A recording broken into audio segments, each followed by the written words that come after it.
श्री शिवाय नमस्तुभ्यं। दर्शकों, विमला दुबे भक्ति चैनल में आप सभी का बहुत बहुत स्वागत अभिनंदन है। तो भोलेनाथ की सेवा कैसे करनी चाहिए ये जानिए। गुरु भगवान जी हमें बता रहे हैं कि गुरु भगवान की सेवा करने के लिए क्या विशेष ध्यान रखने की ज़रूरत है।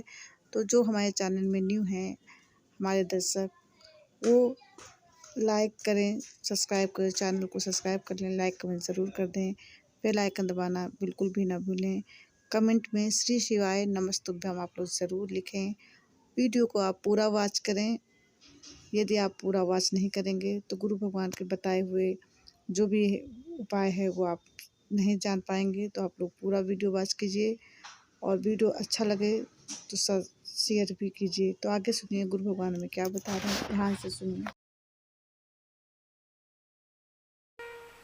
पुण्य की गुल्लक, जैसे कोई छोटा सा बच्चा गुल्लक भरता है ना, तो गुल्लक जब फोड़ता है ना तो उसमें से पैसे इकट्ठे कर गिफ्ट लेकर आता है। जब हमारे पुण्य की गुल्लक भराती है, हमारे पुण्य जब प्रबल होते हैं और पुण्य की गुल्लक भराकर जब फूटती है, तब जाकर जिंदगी में पुण्य की गुल्लक जब फूटती है, तब जीवन में एक बार शिव महापुराण की कथा श्रवण करने का सौभाग्य मिलता है। राठी परिवार तो सौभाग्यशाली है, पर जितने भी परिवार से जुड़े हुए बंधुगण आए हुए हैं और जो काशी में रहने वाले जीव भी जो कथा श्रवण करने आए हैं, जो बाहर से भी भक्त लोग कथा श्रवण करने आए हैं, तो उनका स्वयं का भी भाग्य है, उनकी स्वयं की भी पुण्यता है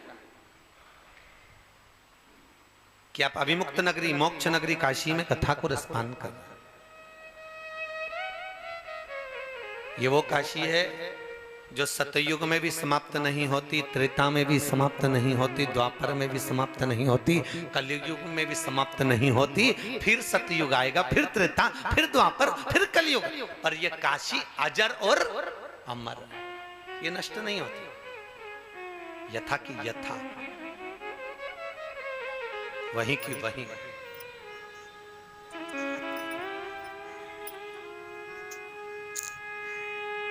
हजारों वर्ष निकल गए, हजारों वर्ष, और गंगा के पावन तट पर विराजमान भगवान विश्वनाथ नित्य प्रति भगवत स्मरण करते।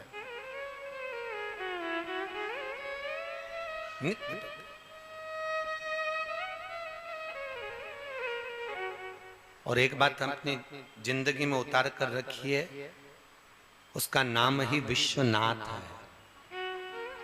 किसी 33 कौटी देवी देवता के आगे विश्वनाथ नाम नहीं जुड़ा। जुड़ा है क्या? किसी भी देवता को उठा लो, 33 कौटी देवी देवताओं को उठाकर देखिए, किसी के नाम के आगे विश्वनाथ का संबोधन नहीं है। अगर विश्वनाथ का संबोधन है तो मेरा देवाधिदेव महादेव के नाम के आगे है, क्योंकि वो भरण पोषण करने वाला। थोड़ा सा दुख आए सामने खड़ा हो जाता है। बस ये है कि सीधा बहुत है, एकदम सहज सरल। भगवान विष्णु के पूजन के लिए लड्डू, पेड़ा, छप्पन भोग, फूल, माला सब कुछ चाहिए।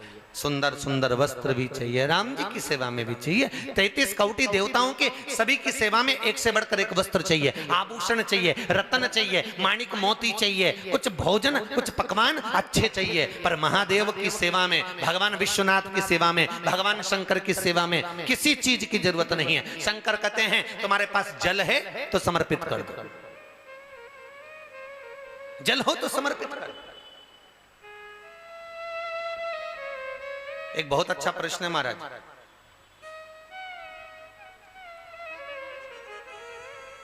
अभी उज्जैन के पास में करछा में कथा करने गए थे, तब एक प्रश्न किया था बच्चे ने, गुरुजी भगवान शंकर के मस्तक पर गंगा विराज रही है, सही है कि गलत है? तो फिर शंकर भगवान को गंगा जल क्यों चढ़ाया जाता है? प्रश्न देखिए कितना अच्छा है। भगवान शिव के मस्तक पर जब गंगा बैठी है, भगवान शंकर के मस्तक पर जब गंगा विराजमान है, तो शंकर को गंगा जल की जरूरत क्या है? शिव को गंगा जल क्यों चढ़ाया है? हमने कहा भैया सुन अच्छे से ध्यान लगाकर, घर में जब जमाई आता है ना, तो बेटियां पहले फोन करके बोल देती मम्मी वो आ रहे हैं, तो माँ पूछती है क्या बनाऊं? मम्मी एक काम करना, उनको बढ़िया डोसा बना के खिला देना। मम्मी उनको खुद बढ़िया चकाचक हलवा बनाकर खिला देना। बेटी बता रही है। क्यों भैया, क्या जमाई ने कभी डोसा नहीं खाया? अरे बोलो तो सही, खाया ना। जमाई ने कभी हलवा नहीं खाया? खाया।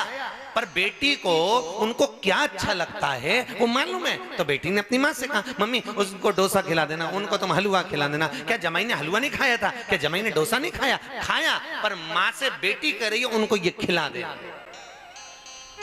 और जैसी जमाई के सामने डोसा आया, हलवा आया और जमाई खुश हो गया, मेरी पसंद का आ गया। बस भगवान शंकर का भी यही है। शंकर जी के सिर पे गंगा विराज रही है, मना नहीं है। शंकर को सबसे ज्यादा प्रिय क्या है? गंगा। क्योंकि शंकर ने वचन दिया था, ये पार्वती जी की बड़ी बहन है गंगा। जितनी माता पार्वती शंकर को चाहती है उससे 10,000 गुना गंगा शंकर को चाहती है। इतनी प्रिय है गंगा शिव को। गंगा जैसे पार्वती जी ने हजारों वर्ष तक तप किया शंकर को पति बनाने के लिए, तो गंगा मैया ने भी हजारों वर्ष तक तप किया शिव को पति बनाने के लिए। पर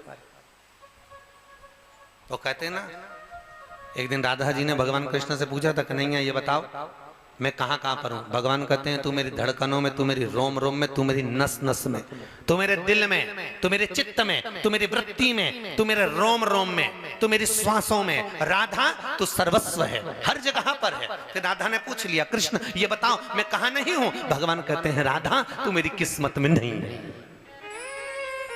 तू सब जगह है पर मेरी किस्मत में नहीं है। बस उसी तरह पार्वती और गंगा, गंगा जी ने भी पार्वती ने जितना तप करा उससे हजारों गुना बड़ा तप माता गंगा ने करा। साधना में लीन रहती थी गंगा, तप में लीन रहती थी गंगा, भगवान शिव को अपना बनाने के लिए तत्पर रहती थी गंगा। तत्पर, कुछ भी हो जाए पर शिव मेरे हो जाए। पर गंगा तप करती रही और समय के अनुसार सती मैया जलकर भस्म हुई और पार्वती का जन्म हो गया। पार्वती माता जब जन्मी तो देवऋषि नारद ने कह दिया इसका जो पति होगा वो भस्मी रमाने वाला, जटाजूट बांधने वाला। तो पार्वती जी की माता जी मैनावती ने कह दिया मैं बेटी नहीं ब्याहूंगी, मुझे शादी नहीं करनी, मैं विवाह नहीं करनी। नारद जी ने कह दिया अगर एक काम हो सकता है, यदि पार्वती शिव की आराधना करे तो इसको पति के रूप में मिल जाए। बस गंगा समझ गई, जो गंगा इतने समय से शंकर को अपना बनाने का प्रयास कर रही थी, अब उसने और अच्छा मन पक्का बना लिया कि अब तो कुछ भी हो जाए शंकर को अपना बनाना। वो भी तप में लीन हो गई, पार्वती भी तप में लीन हो गई। एक दिन माता पार्वती को मालूम पड़ा कि मेरी बड़ी बहन गंगा शंकर को अपना बनाना चाहती है, अब करूं तो करूं क्या? तो पार्वती जी ने विचार करा अब शिव अगर पति बनेंगे तो एक के ही बनेंगे, या तो गंगा के बने या मेरे बने, क्या करा जाए? तभी माता पार्वती जी ने चाल चली, आज अपनी सहेली को बुलाया और बुलाकर कहा सुन तो मैंने सुना है कोई संत निकल के जाए तो उसके ऊपर पानी का लोटा भर के फेंक दे, उससे क्या होता है? अरे मैंने सुना है अगर संत निकल कर जाएं तो उनके ऊपर लोटा भर के पानी डाल दो तो संत प्रसन्न हो जाते हैं, और संत प्रसन्न होते हैं जो वर मांगो वो मिल जाता है। गंगा जी ने कान लगा के सुन लिया। गंगा तप करती थी, साधना करती थी, सब कुछ करा गंगा ने, बस एक ही काम गड़बड़ कर गई कि उसने कान लगा के सुन लिया। आपसे भी निवेदन, आप उपास अच्छा करती हो, व्रत करती हो, साधना करती हो, दान करती हो, पुण्य करती हो, सत्कर्म करती हो, पर निवेदन इतना सा है कि ये कान की जो बीमारी है इससे थोड़ा सा दूर हो जाए। बोलो हर हर। अच्छा जम के बोलो जरा, दमदारी से बोलना चाहिए। महादेव, आखिरी में शब्द है देव। देव का मतलब है गाड़ी देव, बंगला देव, जमीन देव, जायदाद देव, छोरा देव, बहू देव। तो देव शब्द अच्छा दम से बोलना चाहिए। सारे देवी देवता अपनी अपनी जगह पर बैठते हैं, वो अपनी जगह है, पर शंकर भगवान सबसे ऊपर बैठते हैं कैलाश पर। जो ऊंचा बैठता है वो ऊंचा सुनता है। तुम धीरे से बोलोगे महादेव तो उन्हें को सुनाई नहीं देगा, जरा दमदारी से बैठना बोलेगा, ऊपर बैठा है बहुत। कोई पानी की टंकी पे खड़ा और तुम नीचे से बोल रहे भेरू भेरू, तो भेरू उतर रहा है क्या? तो दर्शकों आप लोग को ये वीडियो अच्छा लगा हो तो ज़्यादा से ज़्यादा शेयर करें, लाइक कमेंट ज़रूर कर दें। बेल आइकन दबाना आप लोग बिल्कुल भी ना भूलें। और कोई क्वेश्चन हो वीडियो रिलेटेड तो आप हमसे ज़रूर पूछें, मैं उसका आंसर देने का पूरा प्रयत्न करूँगी। और नेक्स्ट वीडियो में नए सब्जेक्ट पे आप लोग के पास लाने का पूरा प्रयत्न करूँगी। गुरु भगवान जो भी हम लोग को कथा सुनाते हैं वो बहुत ही उपयोगी होता है और बहुत अच्छे से सुनाते हैं कि हम सब समझ जाएं। पर अगर फिर भी आपको कुछ दिक्कत हो रही है तो आप लोग ज़रूर बताएं और कमेंट में श्री शिवाय नमस्तुभ्यम आप लोग ज़रूर लिखें। वीडियो को फुल वॉच करें। तो नेक्स्ट वीडियो में आप सभी से फिर से मिलती हूँ। तब तक के लिए हाथ जोड़कर नमस्कार, प्रणाम।